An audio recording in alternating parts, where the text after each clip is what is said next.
Well, hello there guys, welcome to another Sony camera related video. I'm going to be talking about the rumored entry-level full-frame camera from Sony. It's rumored to be called the A5 or A6, we still don't know.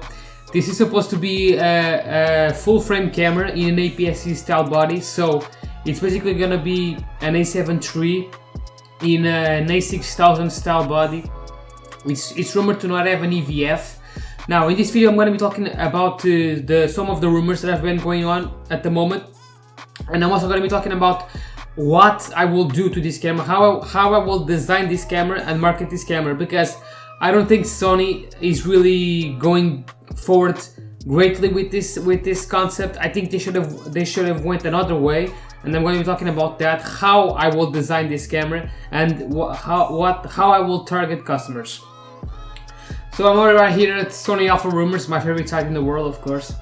So here we have some of the rumors. So it's gonna be Sony's smallest and cheapest full-frame camera, which is gonna be coming out in mid-September. Now, Sony still sells the first A7, the original A7 I. They still sell that camera, so that is really the cheapest camera. But they're saying right here it's gonna be the cheapest. I'm guessing it in terms of MSRP. I'm guessing it's gonna be the cheapest. They still sell the A7 II as well, and that's the thing. I mean, I don't know if this is really good, if this is a good idea, because Sony still sells the A7 II, so I don't really see a point in releasing a crippled full-frame camera at $1,000. I believe it's rumored to be its launch price. They're gonna compete with the Canon USRP, which is now selling at $1,000 or so, and also the Nikon Z5, I guess. So right here we have some comparisons, I guess. So a rendering of the possible A5. So like I said in the beginning, it's not supposed to have an EVF, so it's gonna be the same style as the A6000 series line of cameras, the APS-C cameras. So as you can see, it's gonna have a rangefinder style body with no EVF, and it's also gonna have the same grip as the say A7 III, so that's good, I guess. But it's not gonna be a very thick camera now, is it? It's gonna be very small, and this is a bad idea, because just because the camera is small does not mean your setup is going to be small. The lenses are still going to be big. If you're going to add like a zoom lens, for example, like the 24-70, for example, on a camera like this size, it's going to be very front heavy. It's going to be a huge setup, and it's not really going to be practical, in my opinion, in terms of ergonomics. But I'll get to that later on as well. I'm going to be talking right here about the rumors. So I am 99.9999999% sure that in mid-September we'll get a new Sony full-frame mount camera. The only reason I'm not 100% sure is because COVID-19 may affect the time frame again if things get worse. This camera will be something special, the first of a completely new line of cameras. It will become Sony's new full-frame entry level, and this is what we know so far about this camera. So right here we have some of the rumored specs that have been going on now. So the battery is going to use the NP-FZ100 battery, so this is good. It's going to be the same battery as the A7 III and all the other full-frame cameras now. Also the 6600, so that's going to be good. That means the battery life is going to be great. It does not have an EVF. It's rumored not to have an EVF, so they can improve the battery life even more. So we can probably expect over 800 photos. So that's pretty nice. It's going to have USB-C, USB Type-C. So this is great. This is very, very good, actually. I'm not really that much into USB-C, but I guess it's more future-proof, because most of the things now, in terms of technology, are coming out with USB-C. So it's always good to future-proof, I guess. It's gonna have a single SD card slot. Now this is to be expected, of course. It's gonna be an entry-level cheap camera at about $1,000. So it's pretty expected to have, of course, going to have a single SD card slot. And that's not really a problem. I think most people overrate the single card slot. I only so far have gotten one time a problem with the card, but besides that I never actually got any more problems with the single card slot camera. So of course it's going to have a single card slot. It will have a mic in and a headphone jack. Okay, that's good. It's gonna have a headphone jack. That's great, because that's gonna allow for the monitoring audio during recording. It's gonna have Wi-Fi and Bluetooth, of course. And next we have some solid rumors. This is what I know so far about this model from trusted sources. Okay, so these are rumored from trusted sources.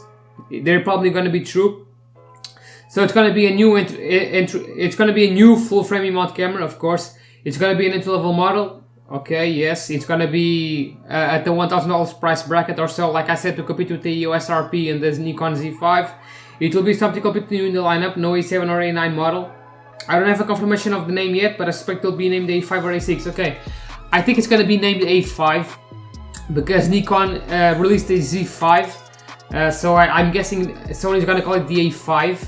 I don't think they're gonna call it the A6 because the 6000 series have already the 6 there, so I think it's gonna be A5.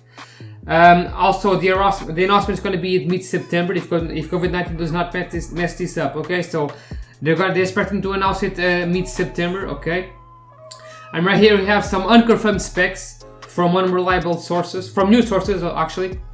So, like I said, it will have no EVF. Now, it will not have an EVF. I don't have a problem with that, but then again, if this camera does not have an EVF, it better have good video specs. It's gonna have a very compact A6000 kind of size, so like I said, it's gonna be in the size of the A6000 series. It's gonna have that rangefinder design, which I'm not really a fan of. But if this camera is more targeted to video, that will be nice, and I'll get to that in a minute. And the price, like I said, is priced around $1,000, which makes it the cheapest new camera in the lineup. Of course, the first stage generation A7, A7 II are priced below $1,000, but they weren't that cheap when first announced. Yeah, like I said, this is gonna be the cheapest camera in terms of MSRP. So the launch price is gonna be the cheapest. The A7 I and II are still selling, and they're selling for less than $1,000. But the MSRP when they first launched, they were more expensive than $1,000. So this camera is going to be the cheapest in terms of MSRP and launch price. Why is this camera hot? This will be the ultimate Sony full frame camera to carry always with you. It will also attract plenty of new customers that might not be able to pay for the A7 III. I am definitely going to buy this on day one. Okay. So these are pretty much the rumored specs so far we got for this camera. And now I'll be talking about how I will target this camera, how I will design this camera. So first of all, this is gonna use the A6000 style bodies. So it's gonna be a rangefinder design, right? It's not gonna have an EVF. Because it will not have an EVF, it's not gonna be that I would not target this camera for photographers. I would instead target this camera for videographers, and this is why. It does not have an EVF. You don't need an EVF for video. Professional videographers do not use an EVF. They use the LCD screen or an external recorder. So how I will design this camera is I would go with the rangefinder design, but I would go with a bigger screen and a fully articulated screen. If they could put the fully articulated screen like they have on the A7S III, that would be nice. That would be very dope. I would go with the flip out screen of the A7S III. In a bigger size, if they could do it. If they could go with the 3.2 inch, that would be nice, because the 6000 style of cameras, the rangefinder design, has a very small screen and it's very sluggish. I don't really like the screen size, so I will go with the bigger 3.2 inch screen for this camera, and the fully articulated screen, of course, as well as the new menu from the A7S III and the full touchscreen implementation. Now, this camera is supposed to be the rangefinder design camera, so I would design this camera sort of like the Sigma FP, which also uses this style of design. Now, why do I say the Sigma FP? Because the Sigma FP is a video-centric camera. It's not really targeted for photographers. It also does not have an EVF. Now, that is a modular camera. You're supposed to rig it all up. This camera can also work that way. You can also rig it all up, I guess. It does not have an EVF, but they could have an option to have a pop-up EVF or an external EVF like the Canon EOS M6, I believe, Mark II. I think that camera has an optional EVF. Yeah, it has an optional EVF that you can use, so they could probably do that for people who want to do photography. But how I would go with this camera is, like I said, I will target this camera for video. I will go with pretty great specs. Not on the level of the A7S III, of course not. But I would go with like 10-bit, for example. Even if it was external, that would be nice. 10-bit video. a bigger 3.2 inch fully articulating LCD screen. That would be nice, and also improve the IBIS a little bit. Now this camera will be nice to use on a gimbal because of the small size. This camera and the 20mm f1.8 will be a killer setup on a gimbal. It will be very nice. For the price of the A7 III, you could get this camera and the gimbal, and then you could spend a few more $700 or so for the 20mm f1.8, and you will have an amazing setup for gimbal use and professional video. But that's only if Sony really delivers in the video front with this camera.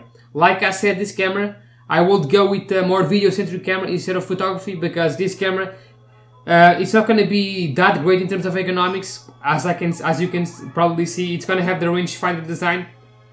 That's not going to be very nice in the hand if you use a zoom lens, for example. Like I said, even prime lenses, the bigger prime lenses like the 135-1.8, for example, or any telephoto prime lens is gonna be huge on this camera. So ideally, this camera I will use it with small prime lenses like the 20-1.8, for example, 35-1.8, for example, something along those lines, a small prime lens. For that, it will be nice for photography. But then again, I will target this camera for video, and I really hope Sony delivers in that front, because if this camera delivers pretty good video specs, that will be very nice for gimbal use. I have said already that I want to invest in a gimbal in the future. This camera with the 20-1.8, like I said, in the gimbal would be very awesome. That would be a very awesome setup because of the Sony great autofocus system and the small size. I guess that will be very awesome to use on a gimbal. But it all remains to be seen. We're gonna have to wait for more specs in regards to that. But I would really target this camera for videographers, not photographers. It's supposed to be $1,000. That will compete very nicely with the Canon EOS RP. You will get pretty awesome autofocus from Sony. You will get much better video specs, and the lenses are also very nice. Like the 20-1.8, it's very small to use on this camera. So that's how I would go with this camera. I would probably actually buy it if it had very good video specs. If it has very good video specs, I might actually buy it, because it will have very good low light performance because of the full frame sensor, and also it's supposed to be $1,000, so it's not going to be that expensive. It's going to be just a little bit more than the A6400. It will also use the FZ100 battery, so it's going to have pretty good battery life for video and photography. And it will not have the EVF, so it's going to be even better in terms of video battery life. And because it will not have an EVF, I don't really care about the EVF. It's going to be smaller as well. It's going to be cheaper, so that will be very nice for video. It also will have unlimited recording. I'm pretty sure all the Sony cameras now have unlimited recording, so I would really be surprised if this camera doesn't offer unlimited recording. So that would be very nice for people like me who do a lot of event shooting and need unlimited recording time. So if this camera really delivers on the video front, I might actually buy it. I don't know yet. I might actually buy this camera, even though it's not really the design that I want. I prefer the DSLR style design. If this camera comes out at this price point and it offers very good video specs, I might actually think about getting it, because I don't really want to spend $2,000 or so. In this case, it will be a little bit more in euros here in Portugal. But I'm not really feeling to pay that much price to get many photography features which I really do not need. So I really need a video camera. That's what I really need, an unlimited recording video camera with good video specs and good autofocus and low light. So this camera, I really hope Sony makes it a very video-centric camera. Now, it does not need to have 4K 60, for example. I don't care about 4K 60. It could have 4K 30 for I don't care. Just as long as it has unlimited recording, good 1080p quality, I guess, and it comes out at about 1,000 euros or so. I would really consider getting this camera with the gimbal. That would be a very huge, great setup.